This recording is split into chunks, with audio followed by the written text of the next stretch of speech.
Hello, the Pioneer viewers. Today we're going to talk about the recent critical developments in Russia.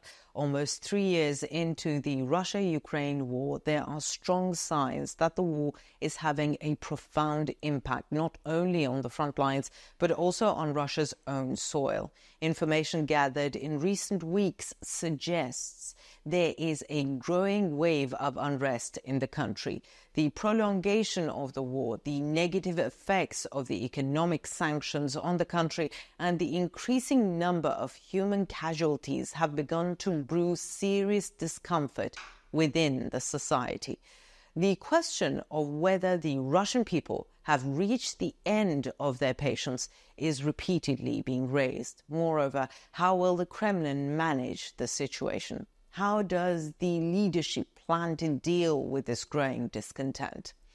At the beginning of the war, the Kremlin had some limited popular support, but as time went on, this support was replaced with a deepening disillusionment and discontent. The war not only had devastating effects on the Russian economy, but also had serious consequences for the social fabric. More and more people began to feel the effects of the war, and not just on the front line, but in every aspect of their daily lives. The economic hardships, the lives lost, and the uncertain end of the war are creating greater unrest among the Russian people. There are now many signs on the streets that support for the war is waning. People feel that while they're struggling with economic difficulties, the war is dragging them into a deadlock with no end in sight. Since the start of the war, the Kremlin has struggled to cope with various challenges at home and abroad. But recent developments suggest this struggle will become even more difficult. So, what lies beyond this unrest in Russia? How will the unraveling within the Kremlin play out? Could the growing public outcry lead to radical changes in the government? Let's look for the answers to these questions together. Before we get to our report, a quick reminder. The Pioneer team is definitely real. None of my team members, or me for that matter, are artificial intelligence. There's no doubt that AI is very advanced, but still it's not as good as us or human beings. By the way, please don't forget to subscribe to our channel and turn on notifications so you don't miss our daily reports and explanations. I also read all the comments you leave on our videos, so please continue to share your ideas about our content in the comments section. Tell us what content you'd like to see on the Pioneer channel. And now let's start if you're ready. The Pioneer reports. A new poll in Russia has found that public support for the war has declined markedly. According to the poll, almost half of the Russian public favors ending President Vladimir Putin's full-scale invasion of Ukraine before its goals are achieved and withdrawing Russian troops from Ukrainian territory. This reflects the progression from the beginning of the war, when the Kremlin had a broad base of support, to the current situation where it faces growing popular discontent. This drastic decline in popular support for the war is seen as a serious threat for the Kremlin. In particular, Russian sources report that the Ukrainian attack on Kursk on August the 6th caused a serious demoralization within Russia. This attack is considered to be one of the important turning points in Russia's war against Ukraine, which has now begun to have direct repercussions on Russian soil. The fact that the war has reached a level that threatens the daily lives of the Russian people has become more clearly felt with this attack. Although there are rumors of large-scale protests being organized among the population, it's claimed that Russian intelligence has effectively suppressed these protests. The Kremlin's efforts to control the public's reaction to the war suggest such interventions will continue to increase. Russian opposition politician Alexei Minyailo points to the growing despair among the population, saying, The prolongation of the war is increasingly undermining people's belief that the war will end in a beneficial way for Russia. Minielo says that the prolonged duration of the war has had consequences contrary to people's expectations, and that this belief has been further undermined by the deepening economic difficulties. Russia's continued waging of the war without achieving its goals has begun to weigh heavily on the population.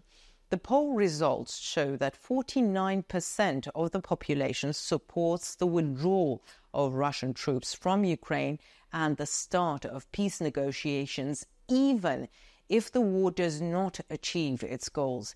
This is an increase from 40% in January 2024, proving that support for the war is rapidly declining. The Kursk offensive, in particular, was perceived as a direct threat to public safety and was a shocking event for many. With the war spilling over into Russian territory, there has been a serious erosion of popular support for the war.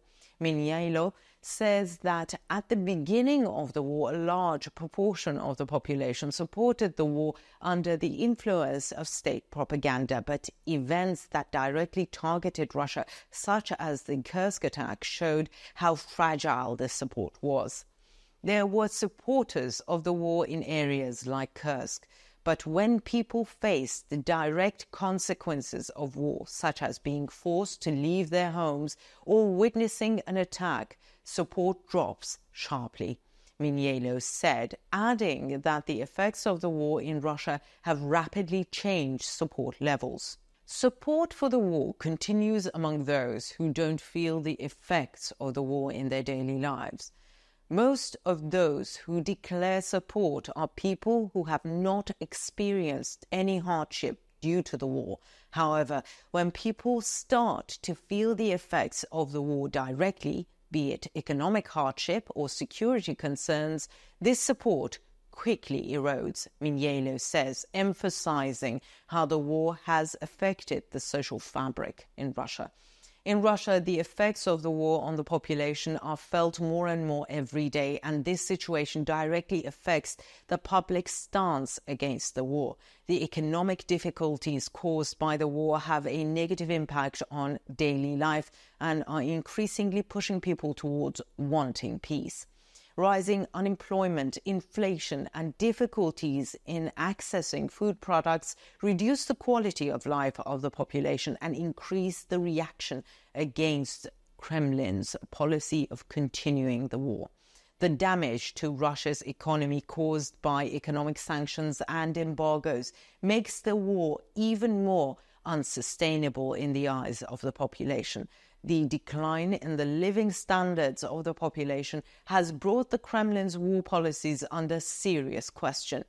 In this context, it's increasingly likely that the Russian government will change its strategy. Especially the developments following the Kursk attack reveal how fragile public support for the war is. Russia's mounting military losses as the war has dragged on and the dwindling public support at home are putting pressure on Putin, while the public's demands for peace and economic difficulties are causing the Kremlin to seriously question its strategy. It's said that Putin may have to take new steps to change the course of the war under these pressures. What do you think?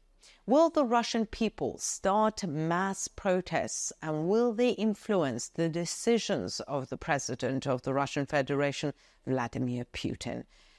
Share your views with us in the comments. I'm very curious to see what you think.